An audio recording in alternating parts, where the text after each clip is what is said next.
The new Uttarakhand Chief Minister Pushkar Singh Dhami is all set to take oath today. The ceremony is going to be taking place at 5 p.m. at Raj Bhavan.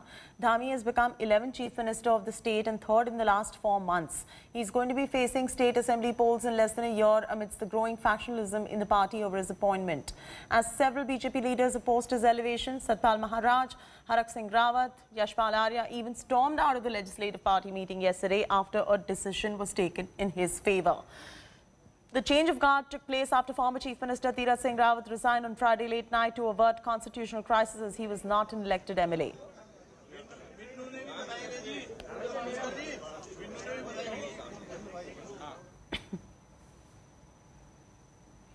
Pushkar Singh Dhami is said to become the 11th Uttarakhand Chief Minister. He's a two-time BJP MLA from Khatima constituency and is going to be the youngest Uttarakhand Chief Minister at the age of 45. Here's a report on how he was picked by the BJP to lead the state. Take a look.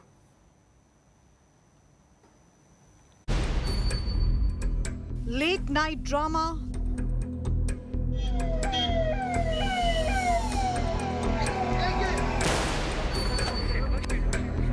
hectic parlays, and endless speculation over the next CM phase have finally come to an end. Uttarakhand has gotten its new Chief Minister in Pushkar Singh Dhami.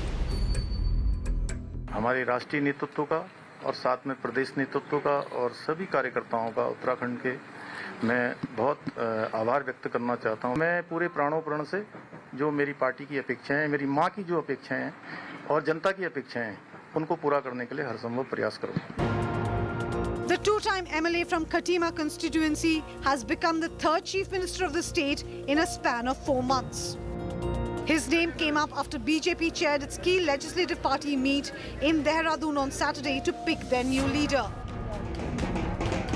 The announcement was followed by massive celebrations at Dhami's house.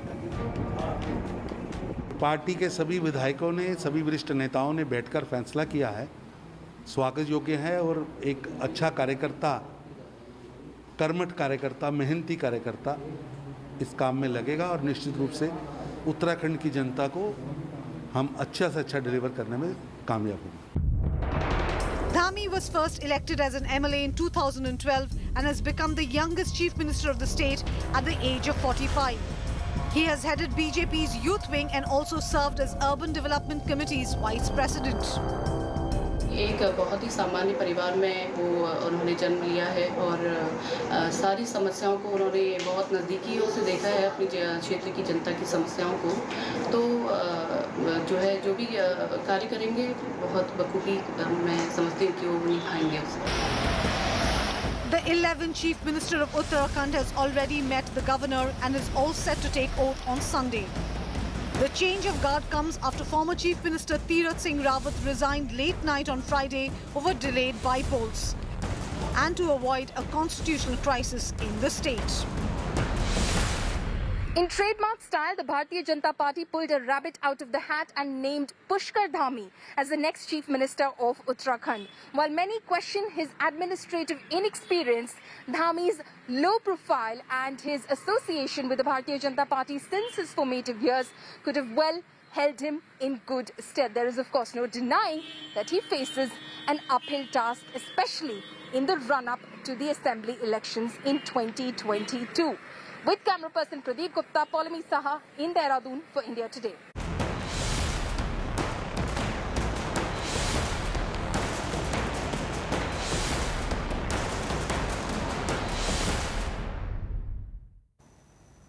Mounting its heat on Deshmukh's enforcement directorate has now summoned the son of former Maharashtra Home Minister Anil Deshmukh. Deshmukh's son Rishikesh has been asked to appear before the agency on Tuesday in connection with a money laundering case. His alleged role in the money laundering case came to fore during the probe investigation involving his father Anil Deshmukh by the enforcement directorate. Meanwhile, Anil Deshmukh could move Supreme Court seeking protection from any coercive action by the ED. Deshmukh has skipped 2 ED summons so far, and he has been asked to appear again before the agency on Monday. His 2 aides were arrested by the Enforcement Directorate last week.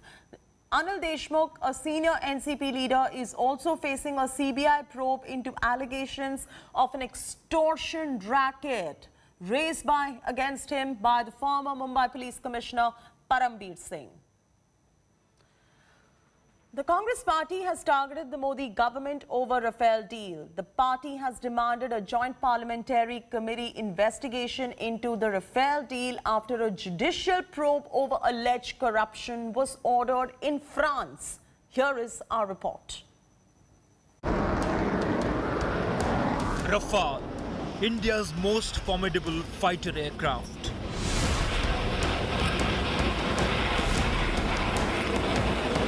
Caught in the vicious political battle from the day Modi government inked the deal for the acquisition of 36 jets. And a fresh political dogfight has now exploded again. The Congress party has now yet again raked up the 59,000 crore Rafale deal, reiterating its claim of a scam in the purchase of 36 jets. The Congress fresh salvo came after France's National Financial Prosecutor's Office ordered judicial probe into the charges of corruption and favoritism in the Dassault-built fighter jets. Claiming vindication, the Congress party has demanded a joint parliamentary committee probe into the jet purchase. The facts now clearly tell and call for a thorough JPC probe into Rafale scam. Will the Prime Minister, like the French now, answer to the nation? Congress even accused both French and Modi government of deleting anti-corruption clause in the intergovernment agreement. It is important to remember that the defense procurement procedure in India contains a mandatory clause, anti-corruption clause, which means no gifts, no commission, no middlemen, no bribery. The French government and the Dassault, they wanted the anti-corruption clauses deleted. Surprisingly, in September 2016, Government of India and the Prime Minister agreed to delete the anti-corruption clauses. The ruling BJP has hit back at the Congress, claiming that they are spreading lies again. किस प्रकार से झूठ फैलाना है, किस प्रकार से भ्रम फैलाना है, इसका पर्यायवाची शब्द आज कांग्रेस बन चुका है। सोवरेन कंट्री में अगर कोई भी एनजीओ किसी चार्ज को लेकर कंप्लेंट करती है, आगे बढ़ती है, और वहाँ की जो इन्वेस्टिगेटिव फाइनेंशियल प्रोसिक्यूशन की बॉडी है, उन्होंने एक मैजिस्ट्रेट अपॉइंट किया है, तो इसको एक करप्शन के रूप में देखने की आवश्यकता है, ये हमें नहीं लगता है। With the Congress keeping its foot on the Rafale pedal, despite 2019 poll rout and Supreme Court's clean chit to Narendra Modi government, the upcoming monsoon session of Parliament is set to be stormy as the party has vowed to raise the issue in the House. Bureau Report, India Today. Another complaint has been filed against microblogging site Twitter in India. This time, Twitter has been accused of spreading communal hatred. In a fresh trouble that is brewing for Twitter, India head Manish Maheshwari, a Delhi-based lawyer, Aditya Singh Dashwal, has filed a complaint with DCB Cyber Cell in Delhi. In the complaint, the advocate alleged that Twitter was promoting hate speech via its platform. He also alleged that a Twitter user, Atheist Republic, has been repeatedly posting highly objectionable graphics and cartoons of Hindu goddess Ma Kali. The complaint named Twitter India's MD, Public Policy Manager, along with founder and CEO of Atheist Republic. The complaint comes on a day Twitter filed an affidavit in response to a notice issued by the Delhi High Court over Twitter's alleged non-compliance with the new information technology rules. Twitter told Delhi High Court that an interim resident grievance officer will soon be appointed in India, and in the meanwhile, grievances of Indian users are being addressed by the grievance officer.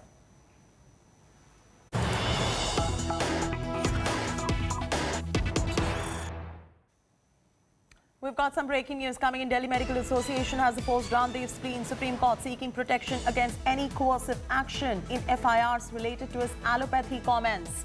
DMA has urged the top court not to grant any relief to Ramdev in the matter. The DMA, which is Delhi Medical Association, in its plea has stated that Ramdev spoke against allopathy because he wanted to promote Coronil.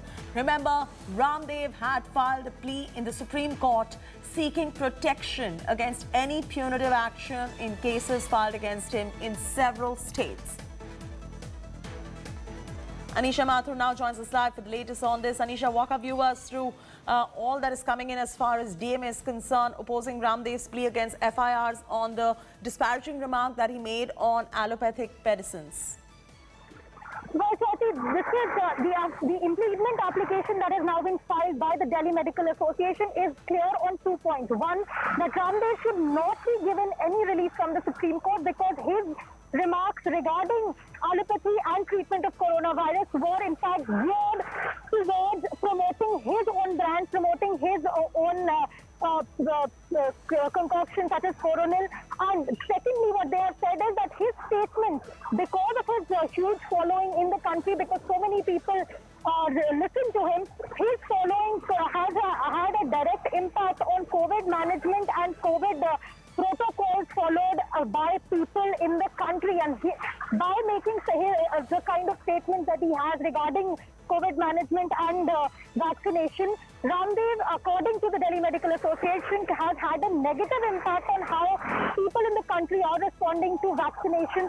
And according to them, this kind of false information being sent out by people in positions of influence such as Ramdev is contributing to vaccine hesitancy. So a very serious charge being made against Ramdev by the Delhi Medical Association. Remember, a number of FIRs have been filed across the country by associations against Ramdev, seeking action against him under the Epidemics Act for defamation. Now, Epidemics Act charges are directly related to the fact that in his statement, he had questioned the kind of treatment and COVID protocols that are in place, the kind of vaccinations that are in place.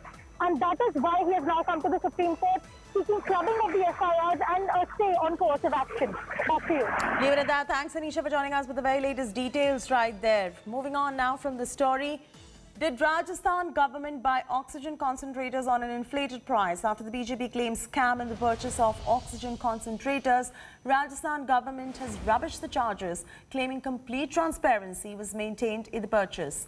In a statement that has been issued by Rajasthan's Health Department, global quotations were sought for medical oxygen and rates for 5 LPM and 10 LPM oxygen concentrators were negotiated. BJP, meanwhile, is up in arms, accusing the Gehlot government of buying oxygen concentrators at a higher price. Union Health Minister Dr. Harshvardhan said that the pandemic profiteering is in vogue in Congress-ruled states. He also advised Rahul Gandhi of focusing on what he calls dark and murky dealings. State BJP Chief Satish Punia hit out at Gehlot. ये जो concentrator मिला वो भी हमारे को 26-27 तारीख पर मिला, जब तक कि ऑक्सीजन का जो कोरोना का जो पीक था वो उतार पे था, केसेस कम होने लग गए थे, बेड खाली होने लग गए थे। तो ऐसी स्थिति में ये सिर्फ कमीशन खोरी, कांग्रेस का कमीशन खोरी से ही जुड़ा हुआ मामला है। ये ऑक्सीजन कंसंट्रेटर जो है वो मेडिकली काम में नहीं आने वाले हैं। मेरे द्वारा कंपनी प्रतिनिधियों के साथ, एमएलए साहब के प्रतिनिधियों के साथ इसी कक्ष में चर्चा भी की गई और उसके बाद कंपनी प्रतिनिधि से बिंदुवार जवाब भी ले लिया है। As COVID cases continue to dip, Karnataka announces further lockdown relaxations in the state. Under the new guidelines, shops, restaurants, malls, private offices are allowed to operate adhering to COVID protocols. Swimming pools, sports complexes, stadiums will be opened only for training purposes. Public transport is allowed to operate up to seating capacity. Marriages, family functions permitted to be conducted involving not more than 100 people. Cremation is going to be allowed with a maximum of 20 people. Religious places are allowed to open only for darshan. Theatres, cinema halls, pubs will remain closed. All social, political and religious activities are prohibited. Educational institutions and colleges will remain closed until further notice. Meanwhile, night curfew is going to continue to remain in place from 9 p.m. to 5 a.m. and following relaxations and restrictions will be in place for the next 15 days.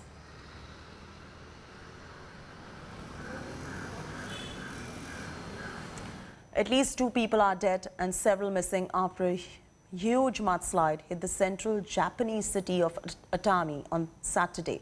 Several houses have collapsed and rescue operation is on in full swing. Here's more. Landslides triggered by heavy rains hit the central Japanese city of Dhami on Saturday.